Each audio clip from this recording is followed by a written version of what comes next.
Welcome, combatants, to another day in the arena. It's your boy James, aka NeuralNet Games, and today we are talking about Crimson Vow spoilers, day 2, October 29th. I've got some really exciting cards to discuss here, some game changers, some stuff that's really going to shake up the meta. So make sure you hit that like button, make sure you're subscribed to the channel. I'm going to be covering the spoilers as they come out each and every day. So yeah, make sure you're here so that you're updated. You can see what's going on with Crimson Vow.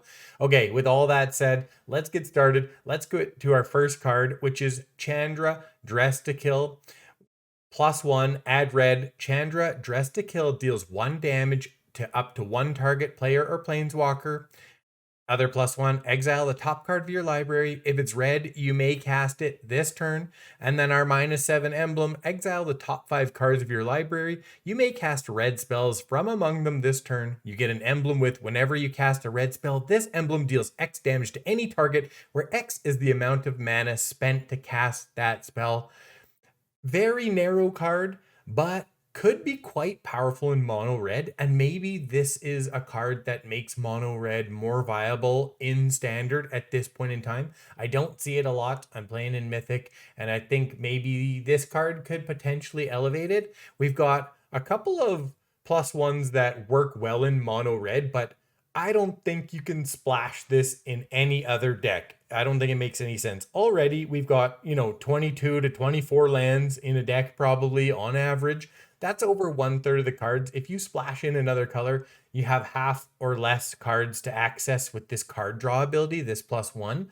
And so it's actually like draw half a card. So I think you've got to go mono red. But if you do go mono red, it can really keep that gas tank full so that you can just keep stepping on your opponent. Because I think right now, mono red, it runs out of gas too fast. And this may be the card that changes that. And the first +1, it gives you a little extra mana, allows you to ping, stuff like that. But I really think that, the key part of this card is that second +1 that's going to allow you just to keep exiling that card and playing it that turn and just burning through your opponent. And the -7, it's a bit of a win more, I think, at this point, because I think this fits into just a really quick, aggressive type of deck.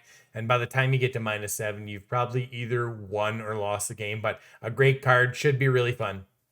The next card I want to talk about is Change of Fortune. And I feel like this card could do some serious work in certain types of decks if you have some great interactions that really pump up the value of the card. Let's start with the actual card itself. So for 4 mana, you discard your hand, then draw a card for each card you've discarded this turn. And so this has a ton of good interactions. I've got them pulled up here. The first one is going to be Magmatic Channeler.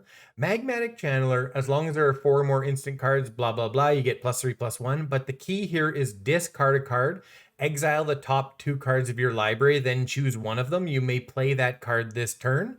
This allows you to cast from exile, and you draw on the discard, can create some pretty good card advantage. The next, and I love this one, to me, this is probably the best one, the Obsessive Astronomer. Whenever a day becomes night or night becomes day, discard up to 2 cards, then draw that many cards. If you have one of these guys out and you combine that with, what's the name? Change of Fortune. With Change of Fortune, that's net 4 cards for 4 mana. If you had 2 out, you would be netting 8 cards for 4 mana. You could just completely refill your hand for 4 mana. And we've got a 2/2 drop here for only 2 mana. And if you don't have Change of Fortune, you have one or 2 of these guys out, you may be able to just, plow through your deck to get it, and should allow for, a lot of power. The next interaction that it may work really well for is Harnfell Horn of Bounty. Discard a card, exile the top 2 cards of your library. You may play those cards this turn. So you could, discard a couple, exile a bunch, play all those exiles, and then completely refill your hand as well. And then we've got Prismari Command. You can draw 2 cards, then discard 2 cards. So again, this is like the Obsessive Astronomer. You can be netting quite a few cards when you combo this and Change of Fortune together. Now, the problem with this one is it costs 7 mana. So Mana cost getting a little bit prohibitive, but still can work pretty good together. And then our last one is actually Cathartic Pyre. Not sure where it went here. Oops. Cathartic. You got to go here. Discard up to 2 cards, then draw that many cards. So we're at 6 mana, so a little bit easier than the Prismari command. And we net a lot of cards. So lots of potential for this card. Make sure you comment. Let me know if there's anything else you think I missed, any other interactions, but could be really good in aggro decks that need to refill their hand. And also, oh yeah, it can work. I bet it can work really good with Moonveil Regent. Right. You cast a spell, you may discard your hand if you do draw a card for each of that spell's colors. So you can, get a couple back and then cast Change of Fortune and get some more cards back. Should be pretty good as well.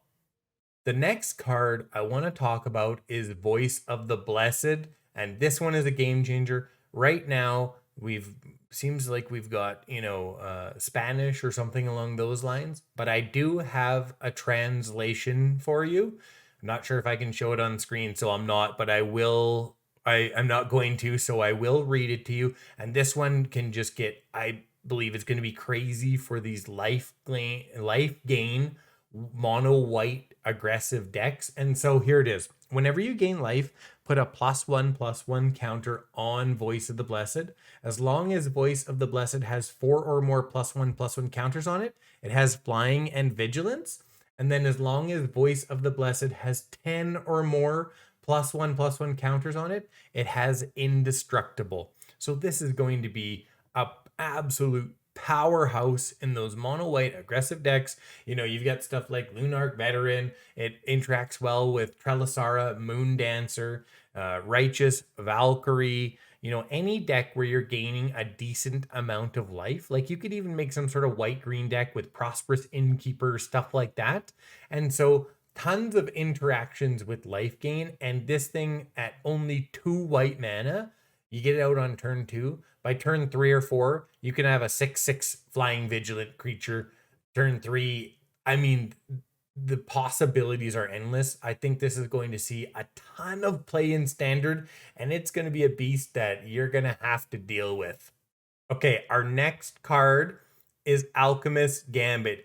Yay! More extra turns. Just what the meta needs. However, it's actually not that big of a deal, and I'll talk about why here. But first, let's just go through the card. 2 red and 1. Take an extra turn after this one. During that turn, damage can't be prevented. At the beginning of that turn's end step, you lose the game and then exile Alchemist Gambit, and it's got a cleave. And essentially, the cleave just removes at the beginning of that turn's end step, you lose the game. And the cleave is 7. So it is not nearly as bad as Allrun's Epiphany, and here's why. Allrun's Epiphany you can foretell, and you can cast it for 6. When you foretell it, it is out of your hand and it's safe. Discard doesn't work. Elite Spellbinders don't work, stuff like that. And so it's much safer. And then on top of that, it creates the birds. And when you create multiple sets of birds, they can start attacking you and do damage to you and end the game that way. So it's not nearly as bad. I think a lot of people see it and they go, okay, everyone's going to play Allrun's Epiphany, 4 copies of that, and they're going to play 4 copies of Alchemist Gambit. And I don't think that's going to happen. That's too much redundancy. Because what's going to happen lots of times if you have 8 copies of essentially the same, not the same card, but the same effect, you're going to have a bunch of dead cards in your hand at certain times. Really, you want to make sure you've got your Galvanic iteration, you've got your Expressive iteration, you've got some Fading Hopes, you've got maybe a Smoldering Egg or something like that. You need more variety. I don't think people are going to be main decking 4 of these and 4 of Allrun's Epiphanies because it just won't really work. So I think actually you may see a little bit of these splashed in with Allruns, or you could actually use this in a super hardcore aggro deck that wants to take an extra turn and win on turn 4 or 5 when they've got a super strong board presence and, they've got their opponent down to 8 or 10 life and they've got 8 or 10 damage on the board. And then they just gamble, they play this, and the aggro wins with that extra turn. I actually think it's going to be used for more. It's going to be used more for that than it is to just stack with Allrun's Epiphany. But what I am hoping for is that they ban Allrun's Epiphany and this card has to be used instead for the extra turns decks because it's going to make them less effective and they're going to have to work even harder to pull off, their combo, and it'll be a little bit more vulnerable. And I think that's probably one of the problems we have right now with all runs is that because you can foretell it, it's not nearly as vulnerable as it should be for its power. So Alchemist Gambit, boo, it's extra turns, but it's not really that bad. Okay, our next card is Roundo Flying, aka Crothis, Lord of the Deep. Let's go through Roundo Flying. When Roundo Flying enters the battlefield, put up to one target creature card from your graveyard on top of your library. At the beginning of your upkeep, look at the top card of your library. You may reveal that card. If a creature card with mana value 6 or greater is revealed this way, transform Roundo Flying. Whenever Crothis, Lord of the Deep attacks, create a tapped and attacking token that's a copy of another target attacking creature. If that creature is a Kraken, Leviathan, Octopus, or Serpent, create 2 of those tokens instead. Goes to a 3/5 flyer from a 1/4. Pretty niche card. You cannot just slot this card into any deck. It will be completely useless. There's only a handful of 6 casting cost creatures that actually get a reasonable amount of play. I can think of Kona and what's the dragon, Star Mount or whatever, right? Inferno the Star Mounts, right? Those are the only 2 that I can think of offhand. There's maybe a couple more that I see reasonably consistently. And so you're going to have to build around this. But if you do build around this, there may be some potential, although I would say it's probably going to be a bit of jank. And so the cards I'm thinking that it will work with too are Changelings and Faceless Haven. So if you've got Changelings, they're any creature type. So you could be making 2 copies of them with Crothis when you're attacking.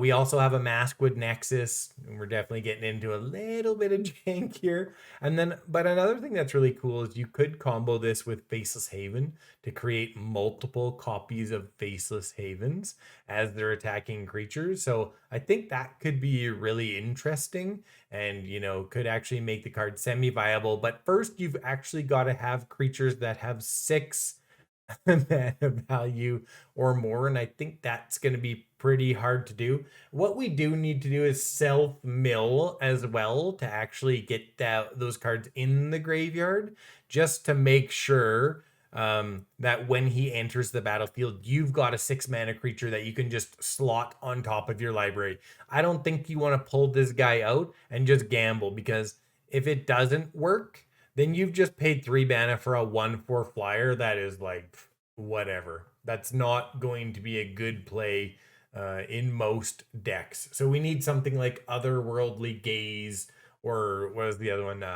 Eccentric Farmer, or whatever it is, the green one that self mills. So if you can self mill and you've got a deck built around this, probably it's going to have to be a 3-color deck. Probably going to need Changelings, Faceless Haven, stuff like that. Although there may be some more cards that come out in Crimson Vow that will help us, make it more viable. But anyways, it's a very interesting card. I think there could be some fun to have with it. Okay, our last card is a good one, can be really powerful. We've got the Manaform Kite, 4 casting cost flyer. Whenever you cast a non-creature spell, create an XX Red Dragon Illusion creature token with flying and haste, where X is the amount of mana spent to cast that spell. Exile that token at the beginning of the next end step. So one cool thing you really could do is you could wait until opponent passes priority to you, like, when it says my turn or whatever, you could cast something like a Memory Deluge or any other instant, and then you could create a token. It's almost like a flash effect. You create a token, then it passes to your turn, and it won't die until the end step, the beginning of the end step of your turn. So potentially you could, bring in a couple of mana form Hellkite Red Dragon Illusions to attack the next turn. Could be really good for is it turns decks, is it dragon decks, stuff like that. To really help with the win con part of it, actually doing damage after you've, countered and farted around for turns trying to put together your combo. Could be a finisher, could be used in some other aggressive decks too, to just, use burn spells, and then, this is essentially just a bunch of extra damage. A 4 mana burn spell. I'm trying to think of one. I mean, you could just use Light Up the Night as an example, right? You cast Light Up the Night, you attack with a Manaform Hellkite, you get a 4/4, another 4/4, and you get 4 damage to your opponent for 12 damage. I mean, that is a pretty powerful play. I think this card suffers a little bit because it doesn't have haste, though. It's still not as good as a Goldspan Dragon, but could be pretty powerful in the right circumstances. Anyways, that's it for the video. More spoilers to come. Make sure you're subscribed so that you're notified when I put out new videos. I'm going to be covering all the Crimson Vow spoilers. I'm also putting out a ton of original decks. I just want to say thanks so much for watching the video. Really appreciate it. Big thank you to my subscribers, and I'll see you on the flip side.